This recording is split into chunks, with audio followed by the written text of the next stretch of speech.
अस्सलाम वालेकुम दोस्तों, मेरा नाम है अली मिस्टर रमेश की तरह मौजूद है दाऊद और आप देख रहे हैं जिस वक्त क्रिकेट अवर अली शो को कैसे देख सकते हैं। दूसरे आउटबॉक्स बात करने जा रहे हैं, बात करेंगे जी आज आपके साथ टॉप क्रिकेट न्यूज का सेगमेंट है, आपको शेयर करेंगे। बात करेंगे जी कि कल पाकिस्तान और आपको पता है कि न्यूजीलैंड के दरमियान ट्राई नेशन सीरीज का जो पहला ओडीआई है वो शुरू होने जा रहा है, जिसमें पाकिस्तान की प्लेइंग 11 जो है वो क्या होने जा रही है। चैंपियन ट्रॉफी की जो आपने तैयारी करनी है भरपूर तरीके से, फैंस जो है वो देखना चाहते हैं। फैंस इस मैच से ज्यादा कज़ाफी स्टेडियम में इंटरनेशनल मैच होते जो है उसको देखना चाहते हैं। तो कल का मैच जो है बड़ी हाइप पकड़ा हुआ है। आज भी अलबत्ता जो है ओपनिंग सेरेमनी बड़ी आबोताब से वहां जारी है, लेकिन जो मैच होना है उससे जो है वो ग्राउंड्स के मजीद जो है खुलिए हमारे सामने आने हैं कि किस तरह की जो है वो आउटफील्ड है। फिर जिस तरह से वहां पर जो है आपको पता है कि खुंदकें खोदी गई हैं, उसमें अगर बॉल जो है वो जाले पे जाती है तो उसका क्या ट्रीटमेंट है, क्या तमाम तर मामलात हैं। कल जो है हमारे सामने इंटरनेशनल क्रिकेट जो है कज़ाफी स्टेडियम में आने वाली है। तो आज के इस वीडियो में बात करेंगे कि पाकिस्तान की क्या प्लेइंग 11 हो सकती है, पाकिस्तान किस कॉम्बिनेशन के साथ जो है कल पहले ओडीआई में जाएगा। तो अगर आप हमारे चैनल पर पहली बार आए, चैनल को लाजमी सब्सक्राइब करें, साथ ही बेल आइकन बजाना। तो बात का आगाज करते हैं नमोन खबर के साथ जो खबर आ रही है। तो भाईजान कल जो है वो खेला जाना है पहला ओडीआई, पाकिस्तान और न्यूजीलैंड जो दोनों आमने सामने होंगी। क्या होने जा रहा है कल? देखिए कल बहुत बड़ा दिन है, पाकिस्तान क्रिकेट की तारीख का बहुत बड़ा दिन है और पाकिस्तान में फाइनली क्योंकि अब चैंपियंस ट्रॉफी भी आ रही है और ये चैंपियंस ट्रॉफी से ठीक पहले आप इसको बोल सकते हो कि चैंपियंस ट्रॉफी की तैयारी वाली सीरीज है। और 1996 के बाद पाकिस्तान अब कोई बड़ा इवेंट होस्ट कर रहा है। टीम्स की जो आमद है वो जारी है, ऑलरेडी 2 टीम्स आ चुकी हैं और 10 तारीख से बाकी टीम्स का भी जो लाइन्स है वो लगना शुरू हो जाएगी। अफगानिस्तान भी आ जाएगी, फिर बाकी टीम्स भी आएंगी। तो मेला जो पाकिस्तान में अपने आबोताब से सज रहा है, आज ओपनिंग सेरेमनी जोश और खरोश के साथ हुई। पाकिस्तान की जो ऑफिशियल जर्सी है वो भी रिवील की गई और जिस तरह से ओपनिंग सेरेमनी, फायरवर्क्स, कमाल किस्म की आज ओपनिंग सेरेमनी हुई अली साहब। लेकिन सबसे इंपॉर्टेंट यह है कि कल पाकिस्तान 11 क्या खिला रहा है। जो आज की लेटेस्ट खबर है वो यह है कि एक बड़ा खिलाड़ी जिसका नाम है सऊद शकील, थोड़ी सी कंधे में चोट आई उनको, जब उनकी रिपोर्ट तो बिल्कुल क्लियर आई है और कोई इशू भी नहीं है, लेकिन जाहिर है प्रिकॉशनरी तौर पर क्योंकि आगे चैंपियंस ट्रॉफी है तो उनको आराम करवाया जाएगा। आगे आपका साउथ अफ्रीका के साथ भी मैच है, आप उनको उसमें भी खिला लोगे। लेकिन कल के मैच में अपडेट्स ये हैं कि अब सऊद शकील को रेस्ट करवाया जाएगा। इवन हमने देखा था कि जब प्रैक्टिस चल रही थी तो सऊद शकील बड़े लंबे लंबे शॉट्स मार रहे थे और बड़े इन टच नजर आ रहे थे प्रैक्टिस में। लेकिन वो मसला ये है कि उनके कंधे पे जो है ना वो थोड़ा सा मसला आया हुआ है, जिसके चलते जो है ना उनको डॉक्टर से भी पूछा गया तो वो कह रहे हैं जिनका मसल जो है ना वो थोड़ा कंधे का वो पुल हो गया।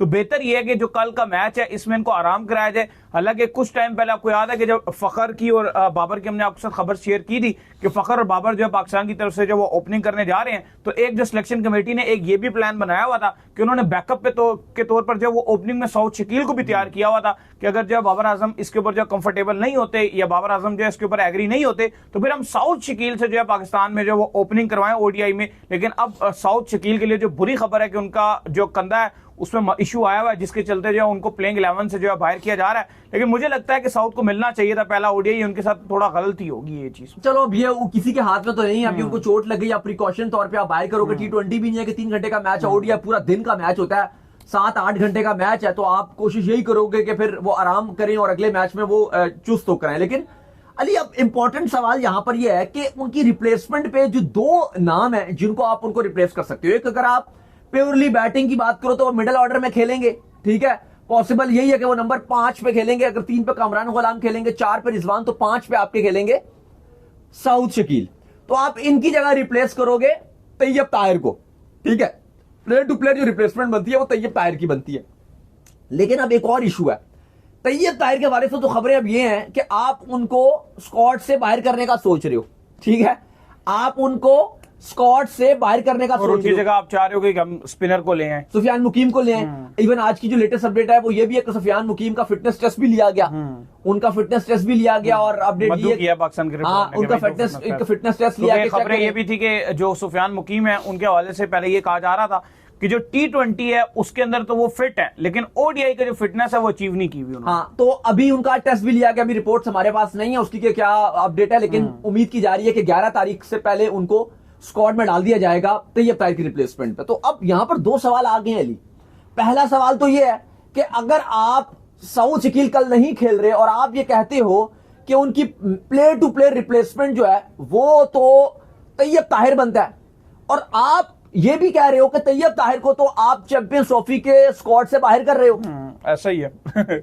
ये तो फिर आप ये बड़ी डिफरेंट चीज है। हाँ, अब ये भी हो सकता है क्योंकि अभी प्लेइंग अनाउंस नहीं की, तो क्या ये सऊद शकील की जगह फहीम अशरफ को मौका दे सकती है, क्योंकि आज रिजवान भी जब आए थे एक दिन पहले आकिब जावेद ने जिस तरह से डिफेंड किया फहीम अशरफ को, आकर पूरा उन्होंने कहा कि नहीं जी फहीम अशरफ शानदार खिलाड़ी है, वो कम बैक करेगा, वो ये करेगा। फिर आज देखो अगर नंबर बनता है ना फहीम अशरफ का, तो फिर वहीं बनेगा तैयब ताहिर की जगह, क्योंकि जो ऊपर की जो स्लॉट्स है वहां पर तो आपका एक स्पिनर इब्रार खेलेगा, ठीक है, इब्रार खेलेगा एक, और 3 आपके जो मेन पेसर्स हैं वो खेलेंगे, और खुशदिल शाह एक स्पिनर से पहले की जो स्लॉट है खुशदिल शाह के पास है, 7वीं स्लॉट जो है। नहीं, मुझे आपकी बात समझ नहीं, आपने कहा कि वो तैयब ताहिर की जगह खेलेंगे, तैयब ताहिर तो है ही नहीं। मैं ये चाह रहा हूँ फहीम अशरफ का जो आप नंबर बोल रहे हैं ना, अगर आपने तैयब ताहिर को बाहर बिठाया तो फहीम अशरफ को आप खिला सकते हैं, अदरवाइज अगर आप तैयब ताहिर को खिलाते हैं कब, आज नहीं, प्लेइंग 11 की मैं बात कर रहा हूँ। अच्छा, आप ये बात अच्छा समझ गया, आप ये कह रहे हैं कि अगर कल तैयब ताहिर खेलते हैं तो उनको भी खिलाना चाहिए, उनकी जगह फहीम अशरफ। अगर आपने उनको तैयब ताहिर को बाहर करना है, फहीम अशरफ को आपने रखना है, तो फिर आप फहीम अशरफ को खिलाएं, फिर तैयब ताहिर को खिलाने का मकसद बिल्कुल ऐसा ही है। देखो अब अगर आप ओपनिंग पाकिस्तान की अगर आप देखते हो तो वो तो आज रिजवान से भी पूछा गया, तो क्लियर कर दिया, और हमें सबको पता ही था, हमने आपको ऑलरेडी बताया था कि selection committee already Babar Azam से बात कर चुकी है, जो हमने आपको इनसाइड स्टोरी भी दी थी कि वो चाह रहे हैं कि सचिन तेंदुलकर की तरह जो है बाबर आजम को प्रमोट किया जाए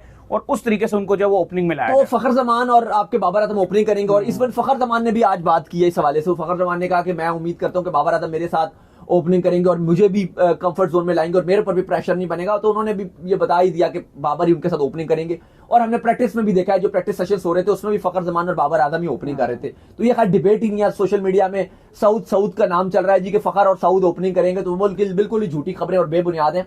हमने सबसे पहले आपको यहाँ खबर दी थी कि आपके ओपनर फखर जमान और बाबर आजम होंगे। नंबर 3 पे अब आपके कामरान गुलाम है, नंबर 4 पे आपके रिजवान है, 5 पे आपके सलमान अली आगा। अब क्योंकि सऊद शकील अगर नहीं खेलते हैं तो अब यही करोगे, फिर आपके 5 पे आप सलमान अली आगा को खिला सकते हो, 6 पे आप खुशदिल शाह को खिला सकते हो, और फिर ये पॉसिबल चांस है कि आप शायद 7 पे फहीम अशरफ को भी चांस दे दो, अगर आप तैयब के साथ नहीं जाओगे। अगर आप तैयब को चांस दोगे तो फिर तो चलो तैयब ताहिर आ गए, लेकिन अगर आप तैयब को चांस नहीं देते तो फिर आप फहीम अशरफ को खिला सकते हो। फिर उसके बाद एक और खबर भी है कि हसनैन भी आपका जो पहला ओडीआई है उसके लिए अवेलेबल नहीं है, कहा गया कि उनका रिहैब चल रहा था, वो भी अनफिट थे, तो अभी भी उनकी फिटनेस उस लेवल की नहीं है। वैसे तो उन कहा गया कि वो अवेलेबल नहीं है, उनको शामिल नहीं किया जाएगा, लेकिन हमें पता था कि वो तो आपके वैसे भी पहली 11 में फिट आते ही नहीं है। हसनैन की सिर्फ तभी अली जगह बनेगी अगर आपके जो प्रीमियम पहले 3 पेसर हैं, शाहीन, नसीम और रऊफ, हारिस रऊफ, इन 3 में से अगर कोई एक अनफिट होगा तो आपके ऑटोमेटिक हसनैन आएंगे। ऐसा ही है, ये बात आपको पता है, अदरवाइज नहीं आ सकेंगे। हसनैन तो है भी आपका चौथा फास्ट बॉलर है, वो तो फिर ये हो सकता है आप ऑस्ट्रेलिया में थोड़ी खेल रहे हैं जहां पर आप ये डिसीजन ले लें कि भाई हम स्पिनर को खिलाते ही कोई नहीं है और हम 4 पेसर के साथ चले जाते हैं। एशियन कंडीशन है, आपने हर ओडीआई के अंदर स्पिनर लाजमी इंक्लूड करना है। स्पिनर ही आपका हुक्म का हो सकता है कि पेसर बहुत ज्यादा फिट हैं, स्पिनर में भी आपको 3-3, 4-4 विकेट लेते हुए दिखे यहाँ पे चैंपियन ट्रॉफी के अंदर। नहीं, बिल्कुल ऐसे ही है, और इसी वजह से अब ये फैसला किया गया कि हसनैन तो वैसे भी उनका कहा गया कि रिहैब चल रहा है, अगर उनका ना भी चल रहा होता तो उन्होंने वैसे भी 11 में नहीं खेलना था, लेकिन अभी तक की जो अपडेट है वो 2 प्लेयर्स कहा जा रहा है कि वो अनअवेलेबल रहेंगे, एक हसनैन है और एक सऊद शकील है। तो पाकिस्तान की बाकी तो प्लेइंग 11 नजर आ रही है, कंप्लीट है। अब सिर्फ एक ही जो स्लॉट है, जो सऊद का स्लॉट है, उस पर किसको मौका दिया जाएगा। देखो, अगर तो मैं आप एक और भी चीज क्लियर कर लूं, अगर तो सऊद शकील की जगह तैयब ताहिर आएगा ना, तो वो आप फिर उसको नंबर 5 पे मौका दो। ये ना करो कि सलमान अली आगा को 5 पे खिलाओ। तैयब ताहिर आपका डोमेस्टिक में भी नंबर 5 पे खेलता रहा है, 4-5 पे खेलता है, 4 पे रिजवान है ना, आप फिर 5 पे उसको मौका दो। 3 डाउन पे जो स्लॉट होती है 5 नंबर, वो आप तैयब ताहिर को, जो सऊद का नंबर है ना, वो आप फिर एग्जैक्टली वही नंबर तैयब को दो। ऐसा ही है, क्योंकि उसने डोमेस्टिक में भी उस नंबर पे रन बनाए हैं। ये नहीं करना आपके, आप पहले जो है वो 5 पे आप फिर आगा को एक दिन के लिए आगे कर दो, खुशदिल को कहो तू भी आ जा 6 पे, और तैयब को कहो भाई तू 7 पे जाके खेल, मतलब तू हार्ड हिटिंग कर, वो मतलब वो अजीब सी बात है। तैयब ताहिर हार्ड हिटिंग कर लेता है, लेकिन बात ये कि जब वो पहले सेट हो जाता है उसके बाद नहीं। ओपनिंग चलो प्लेइंग 11 जैसे आपको बताइए अभी कि बाबर आजम आपके फखर ओपन कर लेंगे। 1 डाउन की अगर आप बात कर लें तो कामरान गुलाम आ जाएंगे। फिर 4 डाउन की अगर आप बात कर लें तो 4 डाउन नहीं, सॉरी ठीक है, 2 डाउन नंबर 4 हो जाएगा ना। तो 2 डाउन की अगर आप बात कर लें तो 2 डाउन के ऊपर जो है वो आपके क्या कहते हैं, आपके रिजवान को खिला लेंगे, आपको पता ही है। तो 4 के ऊपर आपको पता है रिजवान आ जाएंगे। 5 की अगर आप बात कर लें तो 5 पे जो है वो आपके पास सलमान अली आगा मौजूद है, आप सलमान अली आगा को भेज सकते हैं। सऊद नहीं है तो फिर आप किसको खिला रहे हो, मतलब तो मुझे बताओ कि फहीम को खिला रहे हो कि तैयब को खिला रहे हो। तैयब की खबरें आ रही है, लेकिन खिलाना फहीम को चाहिए। अब बात ये इसलिए कह रहे हैं, मैं आपको क्लियर कर दूं, क्योंकि अगर आप उनको चैंपियंस ट्रॉफी के स्क्वाड से बाहर कर रहे हो फिर फायदा नहीं है ना। तो फिर फायदा क्या, जब आप उसको बाहर कर रहे हो तो फिर आप उसको क्यों खिला रहे हो। लेकिन अली एक और भी पॉसिबल है कि अगर आप तैयब ताहिर को खिला देते हो, मैं एक सवाल पूछ रहा हूं आपसे, तैयब ताहिर को आप खिला देते हो कल, और कल तैयब ताहिर ने वो जो नया आग लगा दी। स्टेडियम है उसमें मार दिया 70 रन नीचे से आके, 40 गेंदों पे 70, कौन बाहर करेगा उसको? फिर फहीम किसके अंदर बाहर, दम फिर है? तो फहीम बाहर हो सकते हैं। फिर तो मसला ही क्या पता, फिर आप अभी squad पॉसिबल ये retain भी भी है, कर लो। अभी तो पॉसिबल ये, आज तारीख क्या है? आज तारीख भी आप 7 देखें ना, तो अभी तो 11 नहीं आई ना, तो क्या पता 1-2 मैच खिला के किसी एक को बाहर कर दें। ये भी तो देख सकते हैं ये सिलेक्शन कमेटी, ये भी तो पॉसिबल है। ऐलान तो 11 से पहले करना है ना, आपने उससे पहले कोई पूछगछ लेकिन देखो जिसको इन्होंने बाहर करना हो, क्या उसको ये मौका देंगे? अगर ये उसको, अगर इन्होंने उसको मौका दे दिया और अच्छा, चलो उसने आप कर दिया, फिलहाल देखते हैं जी 5-6 के ऊपर जो है ना वो फिलहाल आपके- तैयब को आप रख लो, हाँ। क्योंकि खबरें अभी तैयब चलो की जा 5 रही पे हैं। तैयब ताहिर आ गए, 6 पे जो है आपके आगा आ गए, 7 के ऊपर आपके खुजदिल शाह आ गए, 8 के ऊपर बशमूल आपके तीनों पेसर में से शाहीन को आप पहले भेज देते हो, नसीम को आप बाद में भेज देते हो, फिर आप जो है वो उनको भेजते हो, हारिस रऊफ को भेजते हो, फिर एंड में आप इब्रार को भेज देते हो। यही प्लेइंग यही 11 है। ये 11 जो है वो आपकी कल खेलने जा रही है लाहौर के नए कजाफी स्टेडियम में चकाचक। क्या लगता है कौन जीतेगा कल? इंशाल्लाह पाकिस्तान फेवरेट रहेगा और उम्मीद की जा रही है। देखो एक तो पाकिस्तान 3-4 अच्छा दिन वैसे से एक बात प्रैक्टिस तो भी है कर रही है। जो सैम यूब की आज भी हमने आपके मोमेंटम साथ भी शेयर पाकिस्तान के पास है। खबर जिसमें सैम यूब इंजर्ड है, कमी नहीं पूरी हो रही उनकी, ये मिक्सचरें कर करके भी कमी पूरी नहीं हो रही। एक अच्छी बात भी इन्होंने ये किया कि उसकी जगह कोई रिप्लेसमेंट भी अनाउंस नहीं की, वरना इमाम आके कोई थोड़े बहुत रन बना के जिसकी जगह भी ले लेते, तो जब आपका साइम फिट हो कराएगा तो उसको पूरा मौका मिलेगा और वो ये जो दोबारा प्लान सारा बनाया हुआ है कि यार हम सचिन तेंदुलकर की तरह बाबर आजम को वो प्रमोट कुछ- करेंगे, दोबारा डिमोट कर देंगे। हाँ वो बस ऐसे ही कि आप कहाँ पक्की बातें होती हैं, वो बस आपने एक सीरीज के लिए रखा है, ये चैंपियंस ट्रॉफी के बाद कहाँ बाबर आएंगे, वापस 3 पे जाएंगे और उम्मीद करते हैं कि फखर जमान रन बनाए। अगर इस चैंपियंस ट्रॉफी में रन बनाते हो तो ये भी होगा कि शायद फखर जमान और साइम अयूब की जोड़ी हमें दोबारा देखने को मिले, और पॉसिबल ये भी, हाँ बल्कि आगे फिर T20 फॉर्मेट में तो ये होने नहीं देंगे ऐसा, लेकिन ओडीआई में चलो ये ऐसा कर देते हैं तो बड़ा मजा आएगा। बाकी जो लोग पूछ रहे हैं कि भाई ये मैच हम कहाँ पे देख सकते हैं, तो आपको फिर बता दें कि ये ए स्पोर्ट्स HD, वो उसमें आप हाई क्वालिटी में मैच देख सकते हो। इसके अलावा PTV स्पोर्ट्स भी दिखाएगा और 10 स्पोर्ट्स वो भी ये टेलीकास्ट करेगा। तो ये 3 टीवी जो चैनल्स हैं वो आपके मैच लाइव टेलीकास्ट करेंगे। तो उम्मीद करते हैं आज का हमारा शो आपको आएगा पसंद। वीडियो को लाइक कीजिए, हमारे चैनल को सब्सक्राइब कीजिए, साथ लेकर बेल आइकन को बजाइए। एक और काम कर लीजिए और वो ये कर लीजिए कि आप जो इंस्टाग्राम पर जाइए इनको फॉलो कीजिए। बिल्कुल जी, इंस्टाग्राम पे मुझे फॉलो कर लीजिए, वहाँ पे मैं मौजूद हूँ दाऊद क्रिकेट के नाम से। अगर आपको कोई सवाल है तो भेजिएगा और उनको भी फॉलो कीजिए। मुझे फॉलो कीजिए, मैं ऑफिशियल के नाम से लिंक डिस्क्रिप्शन में मौजूद है, जाइए फॉलो कीजिए। अल्लाह हाफ़िज़।